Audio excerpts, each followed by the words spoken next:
ఈ మోకాలు లాక్ అవ్వడం అనేది కూడా ఒక కామన్గా మనం మా క్లినిక్లో చూసే ఒక కంప్లైంటేనండి. ఇంతకుముందు నేను ఒక క్వశ్చన్కి ఆన్సర్ చేస్తూ చెప్పాను. మోకాలు జారిపోయినట్లు అనిపించినప్పుడు కారణం ఏంటి అన్నప్పుడు మనం ఏసిఎల్ లిగమెంట్ టేర్ అనుకున్నాం కదా. అలాగే మోకాటు లోపల మనకి మెనిస్కస్, అదే సి షేప్లో ఉండే 2 వాషెస్ ఉంటాయి.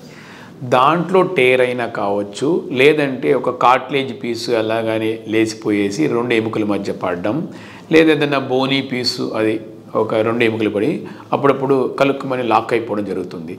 దీన్ని సూడో లాకింగ్, ట్రూ లాకింగ్ అని మేము మా ఆర్థో పరిభాషలో మనం సపరేట్ చేసుకుంటాం. కానీ మీకు మాత్రం అప్పుడప్పుడు స్టక్ అయిపోతుంది. దానికి కారణం ప్రధానంగా 1 మెనిస్కల్ టేర్స్గా చెప్పుకోవచ్చు, 2 కార్టిలేజ్ టేర్స్గా చెప్పుకోవచ్చు, 3 లూజ్ బాడీస్. ఆ బాడీ ఎలాంటిదైనా కావచ్చు, అంటే ఎముక పీస్ కావచ్చు, లేదంటే కార్టిలేజ్ పీస్ కావచ్చు, ఆస్టియోకాండ్రల్ ఫ్రాగ్మెంట్స్ కావచ్చు. ఈ కారణాలు ప్రధానంగా మనం కన్సిడర్ చేయాల్సి వస్తుంది. సో మీరు డాక్టర్ గారిని వెంటనే కన్సల్ట్ చేసి దాన్ని టెస్ట్ చేయించుకొని మోస్ట్లీ ఎంఆర్ఐ స్కాన్ లాంటివి చేయాల్సి వస్తుంది. దానికి కారణం కనుక్కోవచ్చండి.